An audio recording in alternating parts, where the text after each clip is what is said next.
My parents said they couldn't afford 2 kids, so my sister's daughter got the vacation. When they returned, they found out we'd left for good and taken every piece I'd ever bought with us. They started screaming. My name is Steven. I'm 36. I'm a dad to a 9-year-old girl named Lucy, a son who shows up with a toolbox, and the older brother who gets called when the Wi-Fi is acting weird. I work construction, framing, drywall, decks, roofs. I smell like sawdust most days and my forearms look like I arm wrestle fence posts for fun. I like things I can measure. Levels, plumb lines, invoices that add up. In my family, I'm the fixer. My sister, Mara, is the star. If you ask my parents, I was steady. Mara was special. That word covered anything: grades, tickets, mistakes. She's special was a wave that pushed every bill toward me. Lucy is quiet until she isn't. She collects shiny rocks, names them, and lines them up on her windowsill like they're her crew. She has a laugh that pops like bubble wrap. She also knows when a room changes. She can feel it faster than I can. She felt it the second my parents told us about the trip. It was a Sunday. The table smelled like lemon cleaner and pot roast. My dad cleared his throat like he was about to sing the anthem. Mom folded a napkin 3 times, even though it was already perfect. Mara sat with her phone face up, scrolling nothing. Her daughter, Ellie, 12, wore a sweatshirt that said Paris, even though her passport is blank. Lucy swung her feet under her chair. I counted silverware. I do that when I feel a speech coming. Mom said, "We have news." She looked at Mara and smiled. Then at me and smiled smaller. "We booked a cruise in June. Family time." "Cool," I said. "Lucy will be hyped." Dad held up a finger like a referee. "We couldn't afford for tickets," he said. "Just 2. So we decided we'll take Ellie. She's older. She'll remember it more." He said it like math. Like easy subtraction. 2 grandkids minus 1. Lucy looked at me. She didn't cry. Her mouth did something small and brave. She said, "Oh, okay." Then she looked down at her plate and pressed her peas with a fork like she could turn them into something else with enough pressure. Mara didn't look at us. She said, "Makes sense honestly. Ellie's at a formative age." She said formative like she just learned it. She tapped her phone and smirked. "Plus, Lucy gets anxious in crowds. Boats are crowded." Mom put a hand over mine like I was the one who might make a scene. "It's not personal, Stephen. We just couldn't afford 2 kids. We'll do something little with Lucy later. Maybe mini golf." She said mini golf, like it was a medical plan. Dad added, "We're not made of money, son." I heard the fridge hum. I heard Lucy swallow. I heard the hurt land and then go quiet, like a nail that stops ringing because it's all the way in. "Got it," I said. My voice came out flat. "Measured. Thanks for telling us." Mara stretched and yawned. "Oh, also, Stephen, could you look at the deck while you're here? It's bouncy. Ellie has, like, friends over and I don't want anyone to sue us." She grinned. "You're handy." She said it like a compliment. It felt like a locker combination. Handy means free. Free means invisible. I didn't argue at the table. I put gravy on Lucy's potatoes and asked her if she wanted more carrots. She nodded without looking up. We ate. We smiled. Everyone pretended the room didn't tilt. On the drive home, Lucy traced circles on the fogged window with her finger. She said, very softly, "Do you think Grandma forgot I like boats too?" I gripped the wheel. "I think Grandma forgot how feelings work." Lucy laughed once, the small kind. Then quiet again. I found myself doing job math in my head. Lumber prices, overtime rates. As if I could frame a wall around her and keep the wind out. I didn't fight at dinner. I didn't send any messages yet. But something settled in me like concrete. I could feel it set. The trigger was simple. The sentence, "We couldn't afford 2 kids," said out loud while my kid was sitting right there. I drove home and put Lucy to bed and stared at the ceiling like it had answers. It didn't. The answers came later. They started with receipts. And a list. Not that night. Not yet. That night, I listened to my house breathe and promised myself I'd stop pretending I was just handy. I'm a dad. That's the only job I won't do cheap. People think blow-ups are one thing. They're not. They're a pile. Mine started when I was 17 and learned you can carry debt you never made. When we were kids, Mara got the cheer uniform that didn't count because there was a booster fund. I got a lecture about the cost of cleats. In my 20s, when I started on crew, I brought home scrap wood and built shelves for my parents' garage. Dad said, "Finally something useful." When I fixed their leaky shower, Mom hugged me and said, "You're a lifesaver." When I handed her the invoice it cost, just materials, she blinked. "Oh, I thought this was your gift." That's how it went. I framed their basement at a family rate. I replaced their water heater on a Sunday because the installer was a scammer. I bought them a new TV when their old one turned everything purple. You know the deals, Dad said. I paid. They thanked me. Then they asked if I could mount it too, since you're already here. I was always already there. It wasn't just labor. It was money. It always dripped like a faucet you can't quite shut. Stephen, can you add us to your Costco card? It's easier. Stephen, can you put the deck materials on your contractor account? We'll pay you back. Stephen, you know computers. Can you order the right laptop for Ellie? Send me the link. Actually, can you just put it on your card and I'll Venmo? Venmo never came. Or it came once, for $50, with a heart emoji and "you're the best." Meanwhile, I had receipts. I didn't keep score because I'm petty. I kept score because I need numbers to think. Over 3 years, the family stuff added up to real money. New TV, $879. Water heater plus valves, $1,142. Emergency electrician on a holiday because Dad tripped a breaker with a space heater and a saw. $285 call-out, plus $160 parts. Deck materials on your account for the discount, $2,060. Laptop for Ellie's design class, $1,199. Costco runs, will split later, $1,940. Miscellaneous, $37 here, $82 there, $110 for a rental truck because Dad wanted the big grill the day before the sale ended. I can afford my life. I budget. I save. I buy boots before the holes get dangerous. But there's a difference between helping and being a line item. Mara knows how to make a favor sound like praise. You're so good with your hands, she says as she hands me a broken door. You're so responsible, she says as she forwards me a bill just this once. She calls my job blue collar when she's being fake nice and manual labor when she's annoyed. Either way, I'm the guy who lifts. My parents? They love me, I don't doubt that. But their love is tangled up in a story where my job comes with a never-ending family warranty. They brag about me to neighbors in a way that feels like a coupon. Our son does construction, best in the county. Then they ask if I can look at the neighbor's fence as a favor because it's good for business. It's not. It's just free. Lucy sees all of it. She sees me pack up for quick stops that turn into 4 hours and pizza money. She sits on the steps and watches me load my tools. Is this a work job or a grandma job? She asks. I say grandma job. She says, oh, like she's already learned what that means. The month before the cruise announcement, I built a pergola for my parents at cost. My cost, 2 weekends, $1,300 in cedar. I told Dad, just pay materials. He said, I'll do you one better, and handed me an envelope. Inside, $300 cash. For your time, he said. He squeezed my shoulder like I'd won a prize. I said thanks. I went home. I put the envelope in a drawer and stared at it like it might hatch into respect if I left it long enough. Then came the cruise speech. We couldn't afford 2 kids. The math of it. The casual way they handed my child the short straw. After dinner, while Lucy brushed her teeth, I scrolled photos on my phone, looking for the last time she was so excited she couldn't sleep. It was when we camped by the lake, and she thought the raccoon footsteps were fairies. She had been 6. She told me then, with marshmallow on her chin, we're rich in stars. I wrote that in my notes app. I looked at it again. I decided I wasn't going to let anyone talk to my kid like she was a budget problem ever again. I didn't say anything then. I waited. I watched how the next week went. Mom sent 3 texts about cruise excursions. Parasailing. Ellie deserves this. Mara posted a countdown on her story. Dad sent me a link to a great deal on composite decking and added, let's plan our spring project while we're on vacation. Our. Lucy pretended she didn't care, but her bedtime questions gave it away.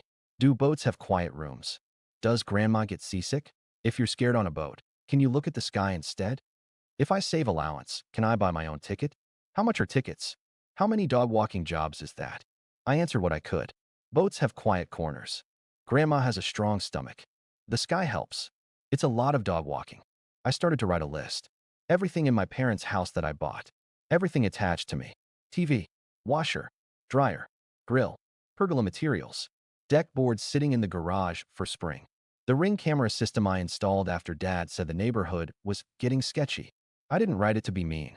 I wrote it like an inventory because that's how I think. A simple question followed. Why are my things in a house that talks about my kid like she's optional? I put the list away. I kept my voice steady in front of Lucy. I told myself I would talk to my parents after the cruise, calmly, with numbers. Then my mom called 3 nights later and said, so casually, I almost missed it. Oh, can you feed the cat and water the plants while we're gone? And take a look at the sump pump. It's making a sound. She paused. We'll leave you the key. The key. Like I didn't already have one. Like I wasn't already the guy who shows up and resets the breaker when the freezer beeps. Sure, I said. I'll take care of it. And I meant it. I was going to take care of it. Just not the way they expected. The big scene wasn't yelling. It was packing. They left on a Saturday. Matching shirts, rolling suitcases, sun hats in Michigan in March because mom loves a theme. Ellie squealed when the Uber pulled up. BYE, she sang to Lucy, like Lucy was a neighbor kid she barely knew. Lucy waved and then put her hand down and then put it back up like she was practicing the right amount of polite. When the car turned the corner, she asked, do we feed the cat now? Her voice was steady. Mine wasn't. I said yes. Their house was quiet in the fake way quiet gets when you take noise with you. The cat glared and then leaned into Lucy's palm like it was always hers. I checked the sump pump. It was fine. It was just old. Like a lot of things in that house except for the things I'd replaced. I opened the pantry and saw the Costco bulk I'd hauled last month. I stood in the living room and saw the TV I bought. I walked to the laundry room and saw the washer and dryer I'd ordered the day their old ones died mid-cycle. I put my ear to the water heater I'd installed when theirs popped and soaked the hallway. I looked at the pergola out back and the deck boards stacked in the garage waiting for spring. I took out my phone and opened the list. Then I opened a note I'd written the night of the cruise conversation. At the top I had typed, this isn't revenge. This is a boundary. Under it. If they choose one grandchild, I choose mine. If they call money love, I take my love back to my house. Dad, Lucy called from the kitchen. The cat likes me. I like you too, I said. I called my friend Nate. We work together sometimes. He owns a truck and a back that doesn't complain. You busy? I asked. For you, no, he said. What's the job? Moving, I said. Whose? Mine, I said. And also not mine. He laughed. Be there in 20. We didn't take anything that wasn't mine. We didn't touch their couch or their table or their photos. We unplugged the TV I'd bought and wrapped it like it was glass. We unscrewed the ring cam and patched the hole. We slid the washer and dryer onto dollies and strapped them tight. We loaded the grill I'd assembled with the same care I'd put into assembling it. We left the pergola. It was cemented. It wasn't about making them suffer. It was about stopping the bleed. Lucy held a clipboard and checked items off my list. TV, check. Washer, check. She took it seriously. I love her. Halfway through, I found the envelope with the $300 Dad gave me for the pergola. It was in the junk drawer under rubber bands and expired coupons. I put it on the counter. We left a note in the kitchen where they set their keys. I kept it simple. Mom, Dad, you said you couldn't afford 2 kids, so you picked Ellie. I heard you. I'm not going to argue while you're gone. I'm going to act like my kid matters. The items I bought, TV, washer, dryer, grill, ring cam, deck materials, are now at my house. They were mine to begin with. I left the receipts on the table with the $300 you gave me for the pergola since it bothered both of us. Lucy and I won't be here when you get back. We're done doing handy person work in exchange for being told we cost too much. If you want a relationship with us, the price is respect. If you want free labor, call a contractor. This isn't about revenge. This is about closure and boundaries. Stephen, P.S. cat food is on the bottom shelf. Sump pump sounds normal. I shut off the hose bib for the season. Nate read it and nodded. Fair, he said. We drove home. My garage looked like a small appliance store. It also looked like mine. Lucy asked if we could watch a movie on our TV on the floor with blankets. We did. She fell asleep halfway through. I moved her to bed and sat on the couch and waited for my phone to light up with airport selfies and sunset emojis. It didn't. Not yet. They were at sea. That was the loudest quiet I've ever heard. They came back 10 days later. My phone started vibrating before sunrise like it had a nervous system of its own. First, Mom. Stephen? Where's the TV? What is happening? Then Dad. Call me. Now. Then Mara, bro. The group chat is on fire. Did you rob Mom and Dad? Ellie is crying. I didn't answer right away. I made Lucy pancakes. I put blueberries in a smile and didn't say anything about how corny that was. She smiled back for real. At 9:12 a.m., my dad called again. I picked up. You took our stuff, he said. No hello. I took my stuff, I said. Receipts are on your table. You're a thief, he said. I'm an owner, I said. And a parent. You embarrassed us, he snapped. Your mother cried. You embarrassed me when you told my daughter she was the one you couldn't afford, I said. And you didn't cry then. He went silent, then tried a new door. We needed those things. So did we, I said. But we didn't tell a 9-year-old that she was too expensive for a memory. He exhaled into the phone like he was blowing out a birthday candle with hate. Bring them back. No, I said. We're done playing rich with my wallet. He hung up. 3 dots, 3 dots, 3 dots in the family chat. Then, Mom, this is so cruel. We were going to surprise Lucy with a beach day next month. Mara, you took back a washer? Who does that? Me. A person who bought it. Mara called. You took their Ring camera? Are you insane? The neighborhood is sketchy. I left the base, I said. You can buy a camera body for $99. Why are you being like this? She demanded. Because of a cruise? You're mad about a cruise. I'm not mad about a cruise, I said. I'm clear about a pattern. What pattern? She scoffed. The one where I build your deck, pay for your laptop, set up your alarms, and then my kid gets told she's the extra, I said. That pattern. She huffed. You love to count. Yes, I said. Because counting stops people from gaslighting you. She tried to go for the throat. Lucy's sensitive. You coddle her. Lucy's sensitive to disrespect, I said. So am I now. I sent an email after the calls because phones turn people into actors. Emails make them read. Subject, items purchased by me plus going forward. Bullet points. TV, washer, dryer, grill, Ring camera, deck boards. Dates. Costs. Attached photos of receipts. A short paragraph. Over the last 36 months, I have spent $7,705 on items in your home. I'm not asking for reimbursement. I'm relocating my purchases to my house. Going forward, I'm not available for unpaid labor or loans. If you need a contractor, I can recommend 3. Mom replied with a photo of the empty TV wall and the caption, "This looks awful." I typed and deleted 4 replies. I ended with, "It does." That's how it felt to hear you say my kid didn't fit. Then my phone lit up with a new notification. It was my mother, on the doorstep cam I had just installed at my place. She was on my porch, hands on hips, looking like she was about to tell an HOA I'd violated a bylaw. I opened the door before she knocked. "Mom," I said. She didn't hug me. She leaned and looked past me like she could spot the TV with her eyes. "You took it," she said. "Yes," I said. Her mouth trembled. "You always do this," she whispered. "You make me feel like a bad mother." I took a breath. "I didn't make you say you couldn't afford 2 grandchildren." She flinched. "It was money. We didn't have enough money." "You had enough for matching shirts," I said. "You had enough for parasailing." She blinked fast. "We wanted to do something special for Ellie. She's older." "Then say that without pretending it's math," I said. "Say you picked Ellie. Don't hide it behind affordability while you stand in front of the TV I paid for." Her face went soft for a second, like she heard me. Then it hardened again. "Your dad is furious," she said.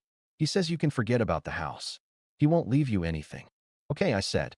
"Leave it to the person you can afford." She gasped like I'd slapped her. "Don't be cruel."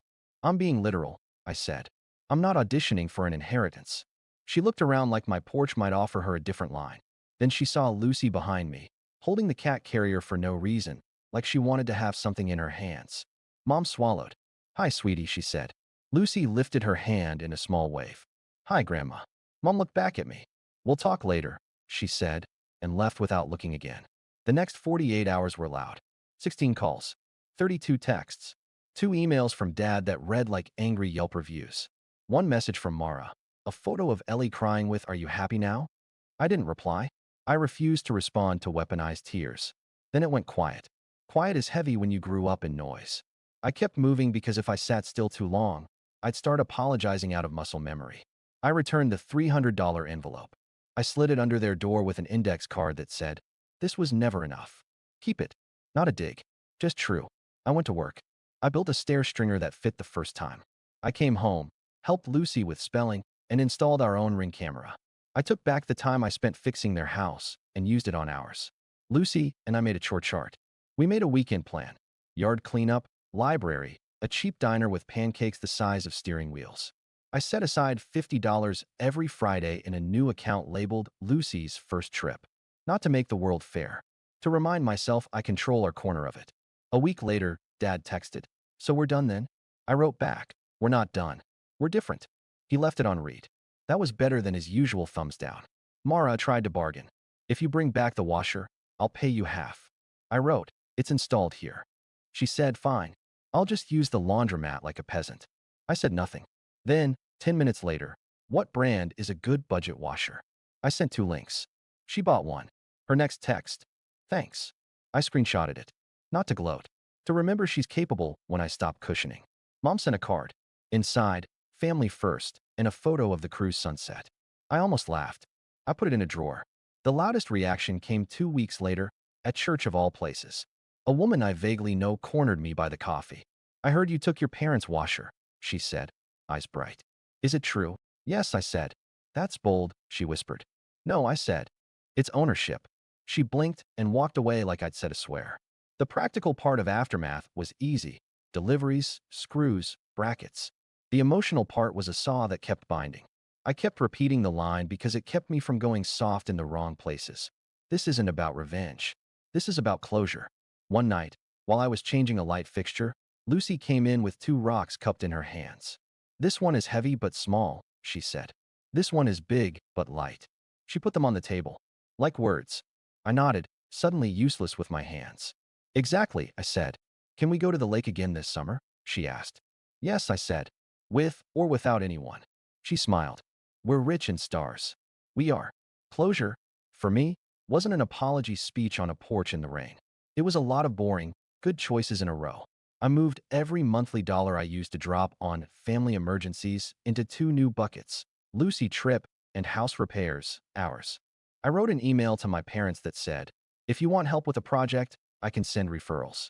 My rates are the same as for any client. If you want to see us, great. Sundays at the park, no projects discussed. I printed a copy and taped it inside my kitchen cabinet next to the thermostat schedule and Lucy's art. Mom started texting photos of recipes and the dog in hats. She stopped sending invoices disguised as favors. Dad slowed down to 1 grumble a week. You think you're better than us, he said once on the phone. No, I said. I think we're separate now. He didn't know what to do with that sentence. That's okay. It wasn't for him. Mara tried a new tone after her laundromat week. I'm getting quotes on the deck, she texted.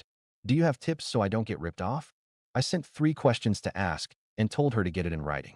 She said, thanks, again without teeth. Progress. When the cruise photos came up in my mom's living room a month later, Lucy and I weren't there. We were at the lake with sandwiches and bug spray. She skipped rocks. I counted them out loud. She got to 5. We cheered like it was the Olympics. That night, she fell asleep in the car on the drive home. I carried her to bed and saw the rocks lined up on her windowsill. She'd added 2 new ones. She'd written tiny names on the bottoms in pencil. I didn't flip them over. Some things are hers alone. If you need the moral spelled out, here it is as plainly as I can say it. I'm not a wallet with a wrench attached. I'm a father. If you tell my kid she doesn't fit, you don't get my things, my time, or my skill. Respect is the price of admission. Pay it or stay home. This isn't about revenge. This is about closure. I wrote it on a note once. Now I live it. It looks like pancakes on Sundays, a washer that hums in our hallway, a TV we sit too close to on movie nights, and a little girl who knows she's never the extra. My parents can say I'm dramatic. Mara can call me petty. People at church can clutch pearls about washers. Fine. I'll be the man who counted, set a boundary, and stuck to it without yelling. My name is Steven. I build things that don't wobble. This time I built a boundary. It holds.